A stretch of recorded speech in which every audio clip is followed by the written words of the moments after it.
There's this invisible trick your brain plays on you. It's called the halo effect. And once you understand how it works, you'll start seeing it absolutely everywhere, in dating, in interviews, in those product reviews that say, I just love the packaging so much, I haven't even tried it yet. That is the halo effect. But the part that most students don't realize is that the same psychological glitch exists inside the college admissions process, because admissions officers, they're not machines, they're humans like you and I. Busy, distracted, caffeine-fueled humans who are reading hundreds of applications per week. So when they read your application, they're not scoring it like an AP grader. They're feeling their way through it. And when one part of your application hits hard, whether emotionally, intellectually, whatever, it creates a halo that subtly elevates how they see everything else. So in this video, I'm gonna show you exactly how the halo effect works inside admissions and how to engineer one powerful moment that makes the rest of your application shine brighter than it actually might be. So let's get into it. Let me paint the picture. Imagine you walk into a restaurant and it smells amazing, like garlic butter, sizzling herbs, fresh bread, all that stuff, right? Instantly you're thinking this food is gonna be freaking good, right? This is gonna be really, really good. The waiter could drop your plate and you'd still tip 20%. That's the halo effect. And in college apps, it plays out like this. If the first thing the reader sees, a personal statement, a short answer, or even just the tone of your first few sentences, if that's pretty strong, they subconsciously assume the rest of your application is strong as well. I read an essay last year that was about lasagna. And this student was the quiet kid in a massive immigrant household. He wasn't the loudest or the most athletic or the valedictorian, right? But once a month, he made lasagna, and that lasagna became this ritual, this way of asserting himself, caring for others, experimenting with control and chaos. He described the layers with emotional armor, the boiling cheese, the way his family started requesting his cooking during arguments because it calmed everyone down. I'm telling you, I felt who this kid was by the end of that essay and how important he was to his family. He wasn't trying to impress as if his cooking was Michelin star level. It wasn't about that. He was just simply being himself and what kind of effect that he was able to have. And that feeling carried into every other part of his application.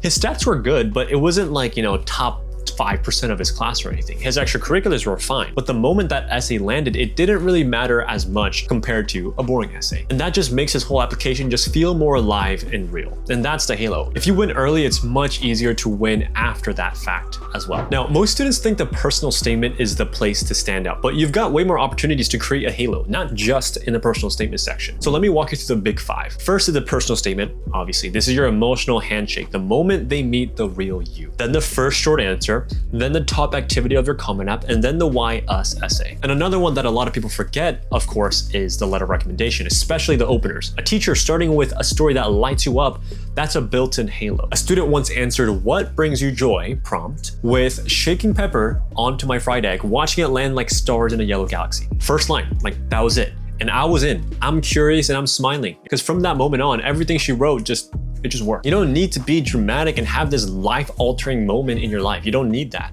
I mean, if you have it, of course, hey, that's your story. But if you don't have it, don't feel like, hey, I'm at a disadvantage because, I didn't have a close friend of mine or a close family friend of mine pass away. That is not a requirement for college. You just need to be real and very specific. And specificity is what creates magic. Now, the goal of an essay, really, it isn't to write a perfect one. It's to create one vivid, emotional or memorable moment that makes everything else of your application feel strong. But the question is how do you do that, right? Now, let me tell you, you need a moment that does these three things. First is reveals how you think. Second, shows your personality through action or reflection. And finally, making the reader feel something, whether it's interest, amusement, admiration, or overall empathy. One student opened their essay like this: I didn't cry when my dog died. I cried when I couldn't find the charger for my calculator. It's kind of strange, right? But it pulls you in. And the way he walks you through it, the pressure of being perfect, the role he played in his family as a responsible one, and how breaking down over a calculator wasn't about the calculator itself. That would be kind of silly. It was about everything he had been holding in. And just like that, you feel who this person is and what he's been through, and eventually what he has become, even though he went through that experience. So when you create that one moment that hits, the reader wants to believe in you. Now, I know those AP exams are an absolute pain, so I want to show you this new platform called Stellar Learning. It's a completely free platform with no hooks attached that lets you generate unlimited and practice questions for pretty much every AP exam out there, plus AIME, AMC 8, 10, 12, BMT, Harvard math competition, Stanford math competition, and even world languages like Korean, Chinese, and Japanese. So if you're serious about preparation and want a tool that actually helps you level up for literally no cost at all, go check it out. It's in the link in the description, and there's literally no reason to check it out because, like I said, it's free.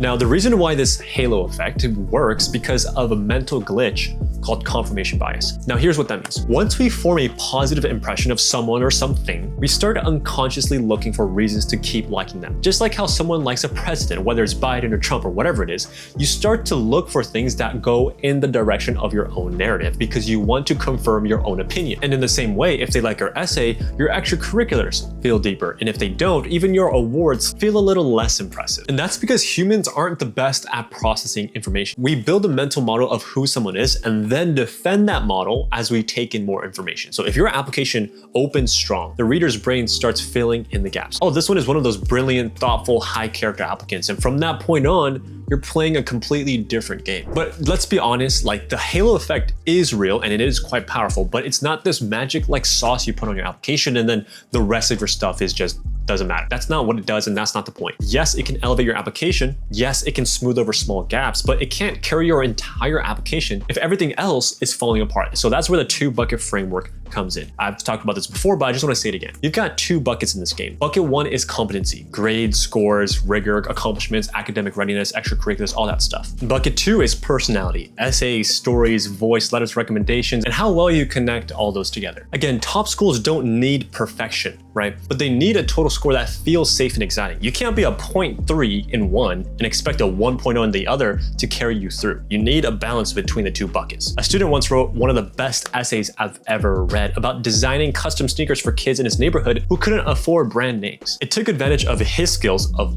art and it amplified his personality of empathy. It was entrepreneurship as well, but essentially what this activity would help him do is pretty much show all of his qualities into one thing. And that's why it was able to explode really quickly. But he had a 2.9 GPA, right? No matter how good your essays are, no matter how good your extracurriculars are, if you can't handle the rigor of high school, why would they choose you? Why? They have 50,000 other students to choose from. There's no need for them to take that risk. There's no need at all. So no matter how strong the essay was, no matter how good his extracurriculars were, the admissions office just can't take that risk because the halo effect doesn't replace readiness, it amplifies it. It's like lighting a room, right? If the room is well built, lighting can make it shine. But if the floorboards are falling through, no amount of good lighting is gonna save that. Like I said, if anything, it just amplifies it. So don't chase the halo as some sort of gimmick because you have to build both buckets no matter what you do, and then let the halo push you over the edge. The next piece is that you actually have to go and execute on these ideas, but it's a little difficult to do that if you don't understand the kind of patterns that a lot of these essays have. So I created that video just for you. I've read over 300 Ivy League essays and a lot of them were successful. And so this, at least from the successful ones, I was able to tie in between the types of things that were common between those essays and kind of give you that lesson to you in that one single video. So I recorded it right here. So if you want to watch that, go ahead and I'll see you there. But yeah, if this video was helpful, leave a comment, like, subscribe, and all that good stuff. But I'll see you in the next one. Peace.